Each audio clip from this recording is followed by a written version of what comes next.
Well, good afternoon and welcome everyone to one of the last sessions of TechChill 2021, definitely the last one for today.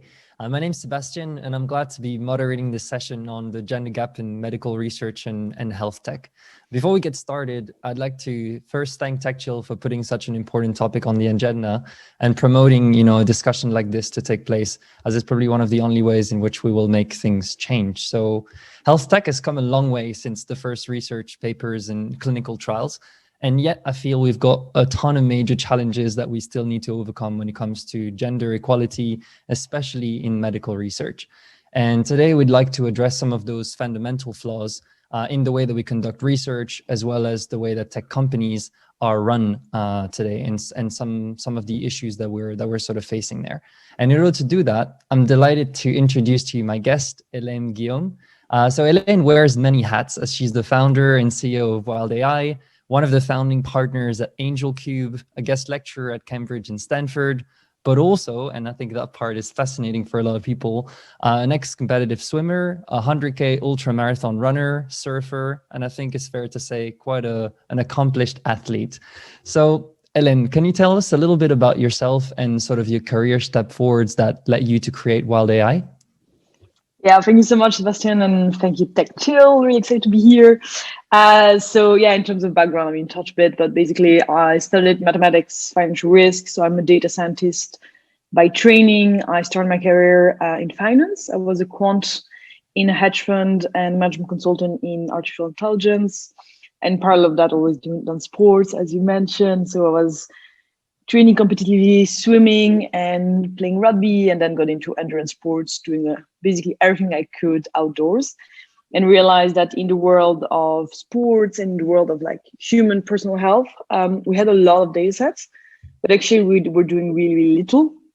And even worse when it came to women, like we do a lot of blood tests, smear tests throughout our lives as women, results scattered around, and we have a really bad understanding of where we stand health-wise, are we healthy where we are, and the progression, the regression, whereas we actually do have a lot of data. So with my data scientist hat, I was thinking like, we have all this data, it's incredible, like how come we're not doing anything? So started WILD.AI, and then realized as we were in the journey that we knew little about the body, but it was even worse when it came to women. We know very, very little, actually, like no one really cared. And 80% of the medical research is still done on male mice. It's even worse when it comes to sports. 4% of budgets go to women. And surprisingly or not, female bodies are very different than men. So it is actually quite interesting to go into that and understand, like look into how are we different and what does it mean. So that's what we've done. And basically done extensive research on the female body. What is a woman? What are these big life stages that we're going through? Taking a pill, another pill, trying to get pregnant. A pregnant body is very, very different. A woman in perimenopause, menopause, and for 40 years throughout the menstrual cycle, we have these hormonal variations every single day, which means that the bodies actually have very different needs. So when you have your periods, for instance, you need iron. When you ovulate, you need fats.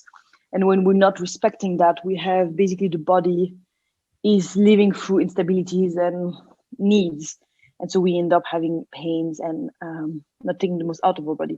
So translate that research into our app, helping women take the most out of their female physiology, whether they are menstruating or taking birth control or in menopause. And that's us. Yeah, so quite a lot of really exciting things there, and I guess a lot of stuff that sort of needs to be discovered and shared a lot more.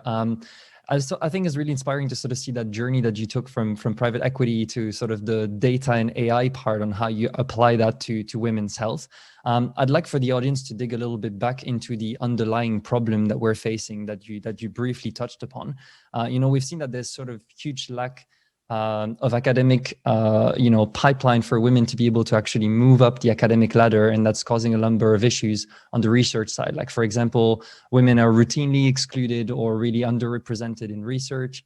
We can see that, that basically sort of leads to a lot of conclusions that are not applicable to women in general. And I'd love to know a little bit from you, like basically, what is sort of this lack of representation meaning for women's health? Yeah, So not private equity, I was in hedge funds, but so yeah, the issue is like, so you probably see like on most of the drugs we're using, like it's written, pregnant women should use it, which basically means if you're pregnant, you cannot be sick at all. And women would have like 1, 2, 3 kids, 2, 3, 4 miscarriages. So imagine like throughout these, 3 years more or less, when she is going to be pregnant back to back, she's not allowed to be pregnant, to be sick, because we have not tested things on pregnant women, because we like the pharmaceutical companies, etc., do not want to be exposed to the risk of having failed pregnancies because of their testing, which makes sense to a certain extent, but also means that as a pregnant woman, you cannot use any of these pills, any of these drugs. Nothing is tested. COVID vaccines, like, it's like basically no clue, doesn't matter. Like, you know, like is that okay? And that is for pregnant women because it's just visible. But the reality is we're not testing in women either. So, you know, like now it's become apparent because people are like speaking out a little bit more, but like a lot of women have seen their menstrual cycle really being affected by COVID. But this is just like one disease, but like throughout basically the whole history of research, we have excluded women. And when they have been included, often it's been like on a pool of 30 women, white, in the US, 24-year-old, probably athletic, probably don't menstruate, might take a pill. These bodies are very different than a woman who is 42 and in perimenopause. Literally do not have the same body. We do not metabolize carbs and protein, and we don't break down all these nutrients the same way. So if you are taking drugs and pills, we do not break them down the same way. And I think like when we had our previous conversation, you were bringing up like really interesting numbers on all the amount of drugs that have been removed from the market for women because they had been tested on men, and then suddenly surprised they had like really negative effects on women. And it's because it's not tested and it's not okay. I mean, like, yeah, we are having like these massive life stages, and a woman taking one pill is different than a woman on IUD, is different than a woman that is postpartum, and is very different than a woman that is in the menopause. But it's not because it's different, hence more expensive to test, that women should literally be excluded. And that is what is happening now. So it's a really big issue because it means that as women, we've been using drugs, training protocols, nutrition protocols that are actually made for men. And as much as we use the words health and female health, sports and female sports, technology and female technology, it actually means by opposition that what we calling health is actually men health. And that's the reality. We've been testing things for men, not for women. And so we need to really shift that. And it's not okay in the day and age today with the computing powers that we have to still accept testing protocols made on men. So we're changing that at our level right now for training and nutrition. If you're looking at diets, like all these diets that are like, let's cut the carbs, let's cut the fats, women need that. So if you are taking that out of their diets, they are basically having massive instabilities. And they need that to be lean and fit. We just literally don't understand the female bodies. Like, and it's also been like really seen as something very negative to have menstrual cycles, which was like my big issue growing up. I thought like this body was really boring. Like I was like training really seriously, and I was hearing, oh, girls playing rugby is cute, and then like women not being portrayed in media because it's not interesting, which is really insulting. And the reason is that we heard like women are moody and bitchy when they have their periods, really annoying, like let's avoid having periods. But it's basically like if you look at the farming world and the field, you have crops that are coming up at certain times, and you have winter, which is a moment where it gives place afterwards to the rebirth of spring, which is like this exuberant time of the year. And for women, we have that every single month. So why is that something negative, whereas it's actually something extremely natural and actually really, really powerful? So how can we switch that? And we need to switch that through knowledge and research. Absolutely. Like flipping the script is something that seems very much needed. And it comes through like a lot through the example and analogy that you're using. You know, you said that there's different needs whenever it comes to, you know, medical pills or other types of drugs, but that we don't know a lot about it. And I would like to sort of dig a little bit into that. Like, how much do we really know at this point compared to sort of 10, 15, 20 years ago? And how does that vary over time in the women's sort of life? Because you've mentioned there's different sort of life stages and periods, and that affects it differently. So how much do we know in 2021 about this? We know little. So like what we've done in our company is like understand, like, so we are 3 steps. So the first step is understand what is existing. So white paper research, what is existing in research. And there is stuff. There's not nothing, but there is stuff. So we understand a little bit and we translate that into our app. The second stage for us is us drawing assumptions by ourselves, like as at a company level. And the third stage is being able to collaborate with researchers and PhD students to have their assumptions and then test them with opt-in with our members. And we are literally in the dark ages. So we know very little. There is more and more interest, which is great and good news. But we're really at the beginning, and awareness is raising around the fact that the menstrual cycle impacts you every day. But like for a lot of people, like it makes sense. So when they hear it, they're like, oh yeah, it makes sense. But a lot of people are like, they hear it for the first time. A lot of men are like completely disinterested from it because they think like it will never affect them anyways. So like the messaging like really is, I feel like changing slowly, but it's changing definitely in the right way. But in terms of knowledge, we know little, which is like why it's so exciting as well, is because like surprise, like this whole world which we have no knowledge. If you look at like the most advanced like sports and like data science teams behind sport, like cycling is probably one like really advanced. For men, we know everything. It's incredible. It's like so vast. But for women, we know nothing. Literally, like women, like the pro cyclists, they would not tell their coach when they have their periods because they're afraid of being not selected to race. So we are like so in the dark, and there's no money as well in the dark ages. So yeah, it's just like super exciting opportunity right now. I'm glad that you mentioned this because that's sort of where I wanted to go into next. Like sports, right, is such a big part of a lot of people's lives, whether you're a professional athlete or just someone who's very much into sport. And for women, this is basically this sort of broken cycle from their training or their daily regimen that comes back every single month. It's not like it's something that happens once and then you don't have to think about it. It's just going to be there for many years. And it's something that, as you've mentioned, is completely ignored. Like for someone who has been sort of so involved into the sports sphere at a relatively high level, I'd like to say, what is your experience there and how has that affected you personally to sort of want to make things change? So I mean, you have everything from like first of all, like as I grew up, like my ambition, my dream was not my ambition, but I saw men like as the perfect body. Like I was seeing men like being so performant and like linear, and anyway, like training, performing, and I had my body, which was like sometimes performing extremely well and sometimes like a little bit less. But I would think like, okay, I am as good as a man, so I'm just like gonna fight through basically. So like a very like common behavior is ignoring entirely and saying like actually like the menstrual cycle does not affect me at all, and it's a very common behavior. The issue in that is that it can affect you, but the incredible thing is that instead of thinking it can affect you, is like how can you take advantage of it? And that's how we are shifting the messaging. But it's definitely been like in my personal experience, and that's why I was struggling. Like my big insecurity was like, why do I have this such like buggy body? Like I'd love to have a very functional body all the time, and it appears that women are like dysfunctional, and that's really like the messaging that we are having as women is like people make jokes like, oh, she's moving bitchy, oh, she has a period, ha ha ha. And it's not okay, because like what we're hearing is like, well, your body's shit basically, and you're having that is like so annoying, it's gross.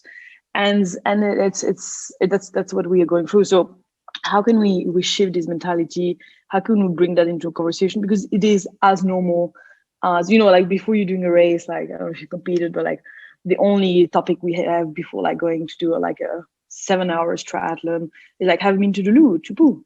And it is a very normal thing because you haven't been. You're like, it's an issue, but we never would talk about like, how do you have your periods? Where are you in the menstrual cycle? Like, how are you going to perform? Whereas it is as normal. So like, I think like growing up, I was like, my first reaction was really trying to ignore it, and like, and I'm still like in this journey of like understanding the power of being a woman, that it is an incredible thing, and it is as powerful as seeing seasons in the UK countryside, and seeing fields emerging like month after month, and And so how can we understand that? And so we're shifting that. So we are training coaches to understand how can they approach that topic with the women they train.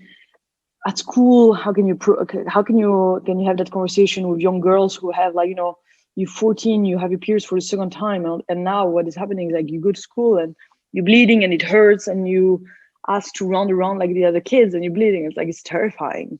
But we here, like, just ignore it, basically.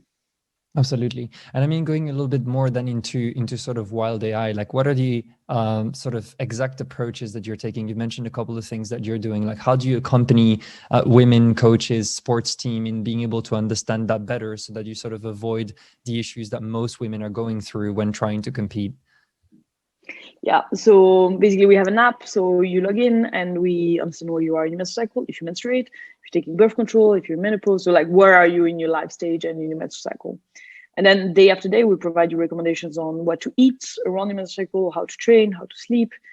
And then it learns with you. So first of all, you have a learning curve yourself, understanding what is that body, what does the body need, why does it need that?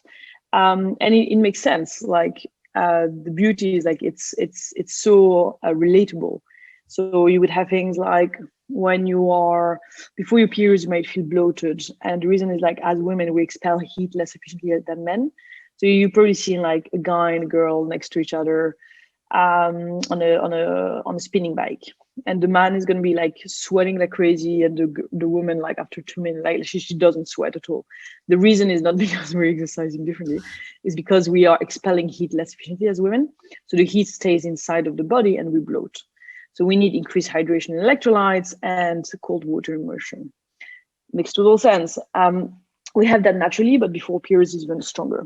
So if we're not doing that, we accumulate the heat, which creates inflammations, and which is a perfect environment for any type of other type of inflammation. So this is, like, what we provide on a daily basis. And then that's the woman's interface. And then if she's working with a professional, like a coach or nutritionist, etc., we have the other side. So that person is also going into the journey, understand where the women he's working with are in their life, and understand what type of recommendation they should be giving and why. So we, like, bringing them in that journey. Absolutely. I mean, you mentioned sort of, it makes sense, right, with regards to the difference between the two. And I do think that maybe for someone who has been into it, it does make sense. I think for most people, they would just wonder what's happening. Like, why are they sweating so much and I'm not? This is strange, and sort of get back into this, cycle of, like, wondering what's going on. There's sort of huge differences that we've mentioned here in terms of how our bodies react. And bringing the conversation a little bit back more towards the tech world, because a lot of people watching here are sort of working in tech, whether it's building, companies in the tech world or investing in them. We've discussed together a few different applications that have been designed lately for people really trying to take care of their health, whether it's sleeping better, whether it's looking at how they eat.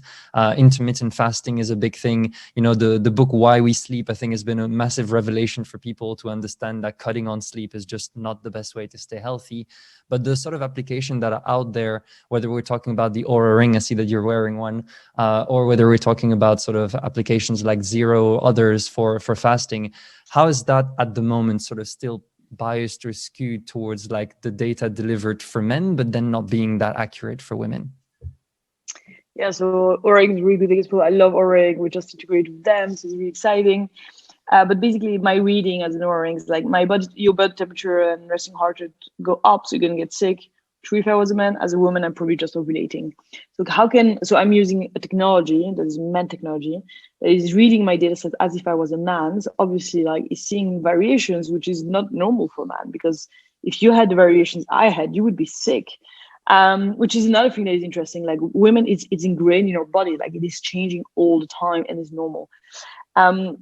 So what we are working on is, like, how, like, our app is, like, basically the first client of the underlying knowledge that we have through an API, and later on we want to be able to integrate. And so if you are an Oura user, a Whoop user, a Fitbit, an Apple Watch, or if you're using a diet app or a training app, you would have also, like, it would be fed through the knowledge. So we want eventually to provide through our API all these apps or knowledge. recalibrating a little bit the data and making sure that the users don't believe that, you know, they're not functioning the way that they should be, is just that the data has to be interpreted in a different way because it doesn't work for women the same way that it does for men. Yeah. Which sounds pretty simple when you think about it, but ultimately it's still mind-blowing to me that this is not how it's designed at the moment. So I'm glad that you're working on something like that. I'd like to sort of talk a little bit about what's been going on in the tech world in the past sort of year or a couple of years now. And, you know, COVID has been tough times for everyone. I think regardless of which sector you've been working in, it's been difficult. But there was a recent study that was led by Accenture that showed that within, and Girls Who Code, that showed that 50% of women are sort of abandon their careers in technology by the age of 35, which is incredibly young. And that women in tech roles, you know, are... 45% more likely to sort of be in lower positions than you would for men. So how do you sort of see that moving forward in the coming years? And how do you see being able to keep an influx of women being interested into tech, especially in sort of data and AI driven roles? Yeah, I mean, like the previous talk was really interesting, like bringing that up. I think like it starts so early. I mean, like I still have like, you know, friends who are like, oh no, but she prefers pink. And like, we are machines, like we're like, our brains are not that small. Like we're triggered by our environment. So when a little girl sees any other like person that looks alike like her, i.e. a woman or girl, and that person prefers pink, she's gonna prefer pink. It's like, unless you have that little girl like trained into like a really like perfect environment with no external biases, you cannot tell me that her brain and her DNA makes her like pink. It's not true. And historically, by the way, pink has been introduced as a girly color like quite recently. So it's like, it's untrue. And I had like an example. I was like with a friend of mine who's a rugby player. And before he had kids, he was like, if I have girls, I want them to play rugby. Then he has the girls, and it's like, my daughter is a princess, like she loves it. And I've tried everything, and like I brought her to a rugby match and she doesn't like it. I'm like, okay, and did you bring her to a rugby match of girls or of boys? And I was like, no, it was guys. I'm like, obviously she doesn't relate to it. It's like these big guys with this big beard. She doesn't relate to it at all. And so like a big issue is that we still are so biased in the way we raise girls. And I really suffered from that, because I was like hearing things for me that were like, today I still struggle with that, like hearing things like, oh, she's cute and things like that. I wanted to be like strong and powerful and impressive. That's what I want to be called. And today I don't want to be called like pretty and, oh, you dress well. I don't care if I dress well. I want to be like impressive. I'm a CEO. That's what I want to hear. And that's why like all this vocabulary and all these things that we're talking to women about is like, it's so, there's such a thin line, but women shouldn't, and that's why it starts from so early on. And, you know, like when I was studying mathematics, it's like when I'm saying now I was a rugby player, people raise their eyebrows. They're like, oh. When I was saying like I'm studying mathematics, pure mathematics, they were like, oh. And I was like, why do we have this reaction? Because when you have that reaction, maybe it makes me feel great because I'm different. Maybe it doesn't make me feel great because it shows that I shouldn't be there. And that's the issue. So we need to be like from the very, very, very early age, like our brains we are as smart as men. And so there's literally, physiologically, there's no reason. So it's really environmental, I believe. Yeah, well, I think there's no question around the fact that women would be as smart as men, and arguably in many ways, a lot of investors in the room will see that there's late reports that have been showing that financial performance of companies led by women were actually higher than men in the past 5 years, which is really exciting to see as well. Yeah, so. Another thing, like for founders, like I'm so bored of like all these things, like let's mentor women. We don't need mentoring anymore. We just need cash, literally. Like invest in women. We know how to invest. We know how to run companies. Like we're not like babies. So yeah. Yeah, no, absolutely. Completely agree there. I guess there's one last question that I would like to sort of close on before we wrap up. You've mentioned a lot of things in the last few minutes around sort of role models and around being able to sort of open the doors for girls to see what the possibilities are, what the ambitions are, and not sort of be stuck in those old ways, right? So if you could have one gigantic billboard anywhere with anything written on it, so metaphorically speaking, getting a message out to millions of people, like what would it say and why? Such a tough question.